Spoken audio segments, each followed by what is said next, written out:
listening to the Thrift Steading Podcast, where we learn how to make the most of what we have so we can live simply, frugally, and to the glory of God.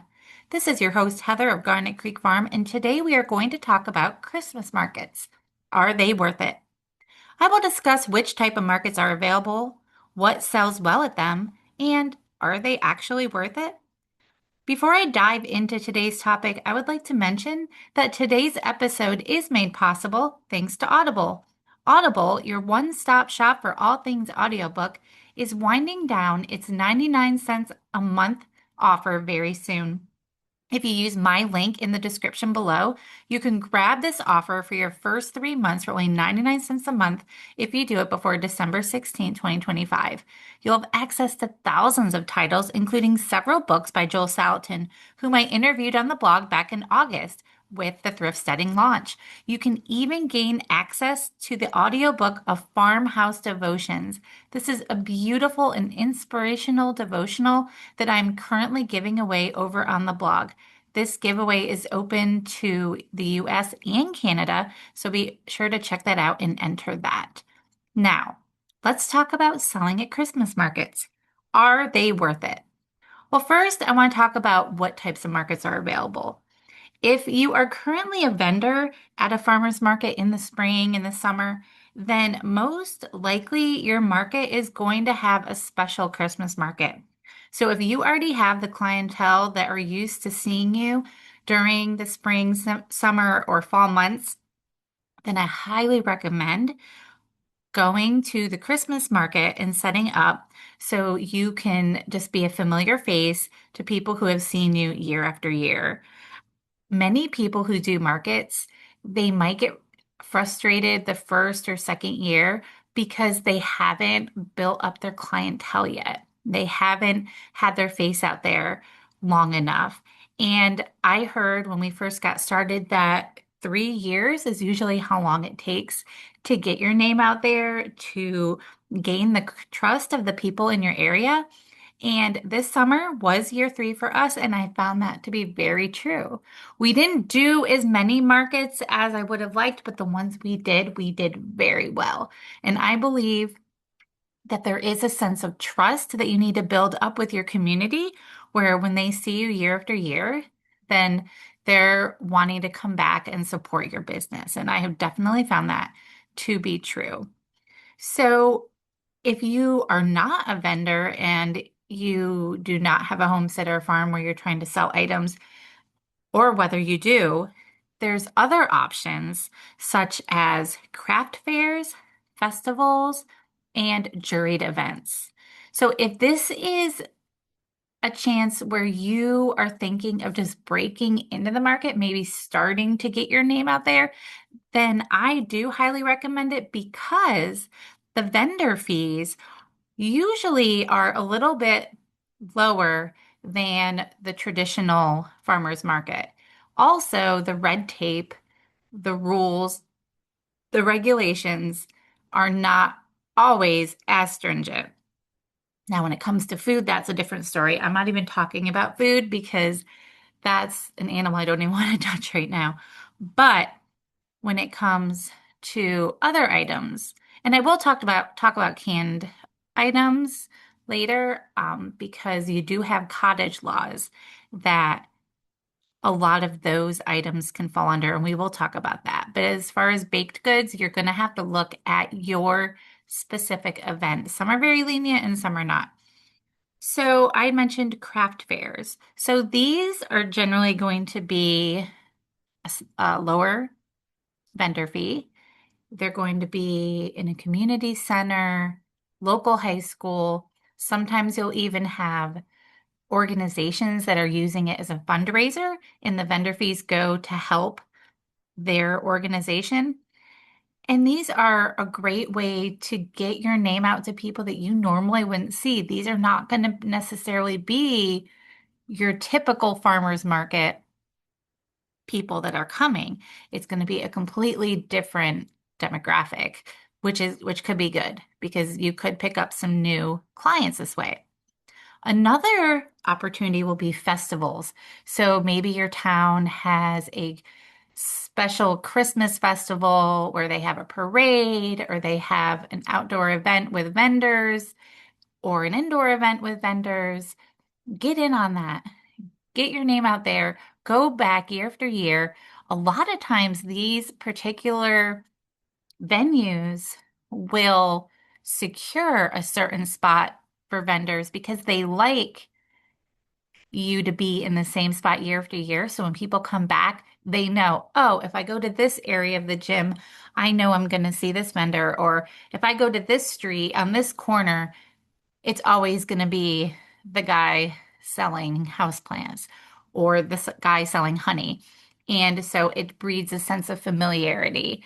And so it's good to get in and be noticed in that sense.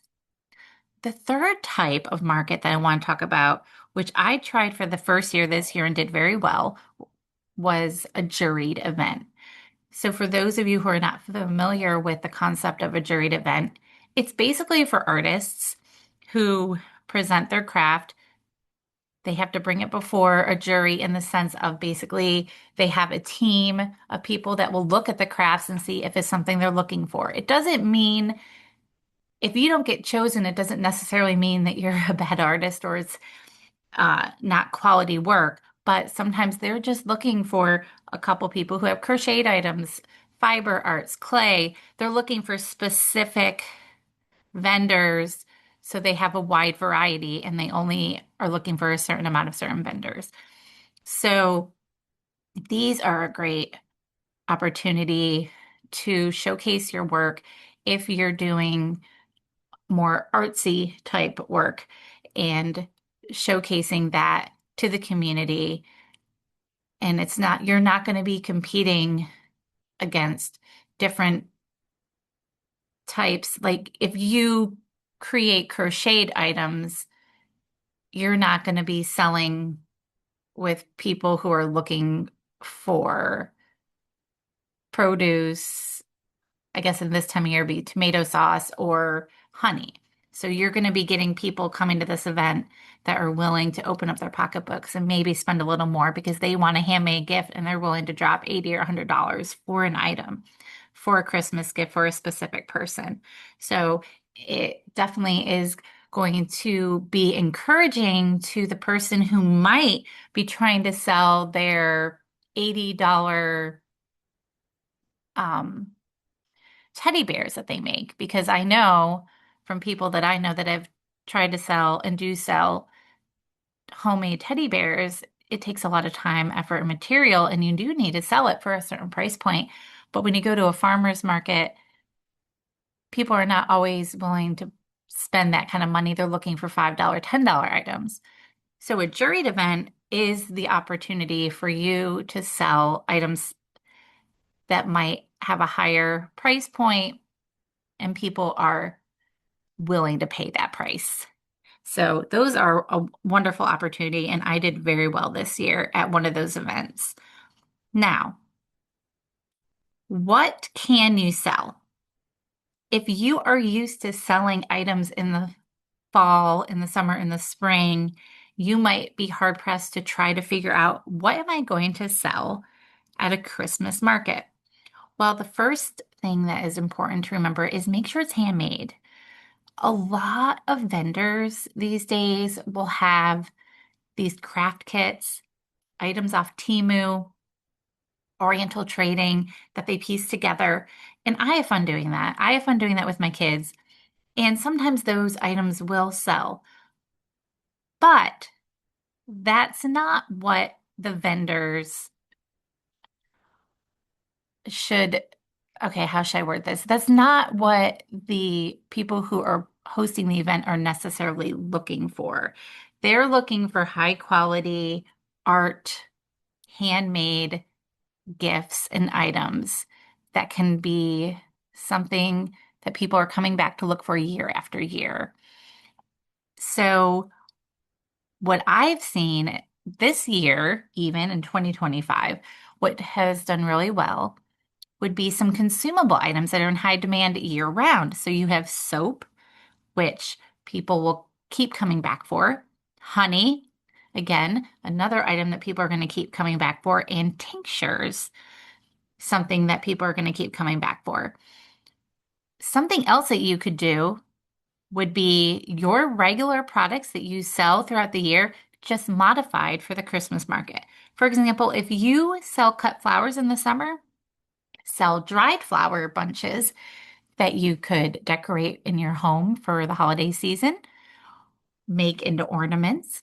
What I do is when I sell my flowers in the summer, then to go along with the same theme, I've also created seed cards where I make paper and put seeds into the cards and some dried flowers in the cards as well that people can use for Christmas cards.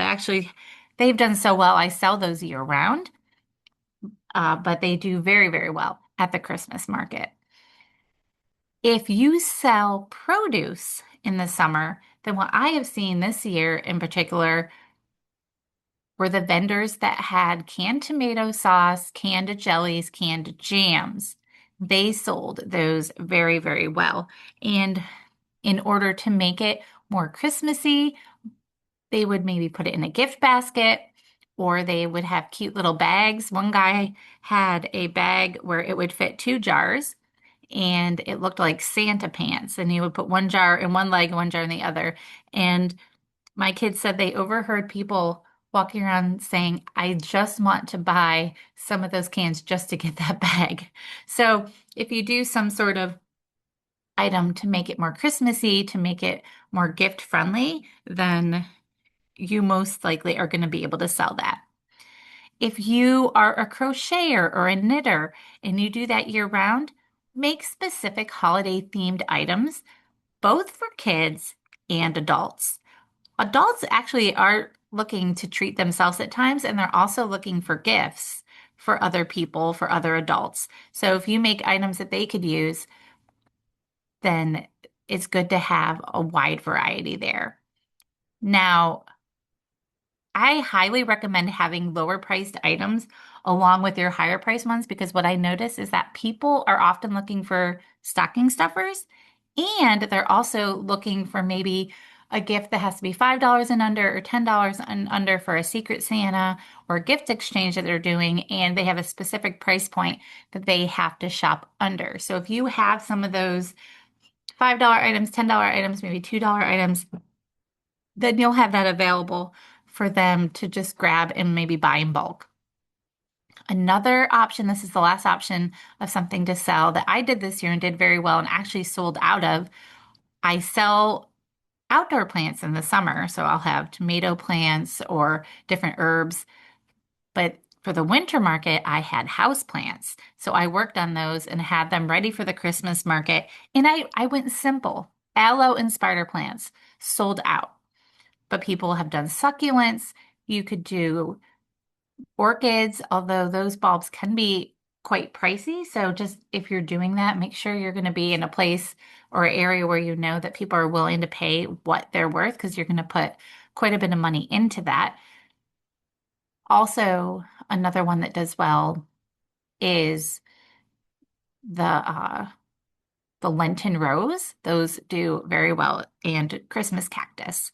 So there's different options, but just even the simple spider plant succulents, those can do very well. Well, the final question, is it worth it? Are Christmas markets worth it? Sometimes people get stressed out, not even during the Christmas season with markets, because you put all your effort into making your product, then you have to put your effort into preparing for the market, setting up for the market, having everything ready, and then committing to X amount of hours to be at the market. Well, I firmly believe yes, it is worth it, as long as you know your limitations and make a plan. So set aside a certain amount of money that you're willing to spend. So you have that budget, and then you look around and you see how much it's going to cost for the vendor fees. Maybe you'll just do one really high traffic market for the season that costs a little bit more money than the others, or maybe you'll do several small ones. Know yourself, know what you've already committed to this holiday season. Do 1, 2, 3, however many markets you feel comfortable with, and It's worth it because you're getting your name out there. I highly suggest being prepared to hand out business cards or flyers. What I did this year is I had flyers with what we sell in the springtime. I put it in the bags of the items that I gave them for their Christmas items. And I also gave it to people as we would have conversations, and maybe they were interested in what I was selling right now, but they were interested in what I was going to have in the spring. And so we were able to have a great conversation. I was able to hand them the information, point them to the website. So when springtime comes, they can know we're available and we have what they are looking for. Also, I think it's worth it because this is an opportunity where you can build your email list. This is the time of year people love gift baskets. Create a gift basket using your gifts, using gift cards, using items from your area, that regional items. And in order for them to receive the basket to possibly be a winner, they have to enter their email, give you your email. And so you could build your email list. So then in the spring or whenever your high season is, you can get your information out there. I highly recommend having signage as well. That's the last tip that I have. Making a large sign, a large banner, so people know, even if they didn't stop at your booth, but they saw the name of your company, so they are familiar with who you are and familiar with you. Getting out there, just being out there during the season, they know that you're invested in the community, you're invested in them. Thank you for listening to today's episode of Thrift Steading. Before I sign off, I wanted to let you know about a special coupon code that I have available through the end of December of 2025. It is for 40% off of an 18 count incubator. The promo code is going to be in the description below and is good through December 31st of 2025. So it takes about 21 days for chicken eggs to hatch in an incubator. So if you want to be prepared and ready right in the beginning of spring, you're going to want to order these now, have them ready in March or even the end of February, so you can get those eggs into your incubator and you can be one of the first in your area to have little chicks for people to have for Easter or have it in the spring. We never know what's going to be happening in our economy. If it's going to be one of those years where people are going to be buying chickens for their backyard, people who've never bought them before, we just never know. So having this incubator on hand is very helpful, and I'm going to have that 40% off code in the description below for you. Thank you and have a wonderful Christmas.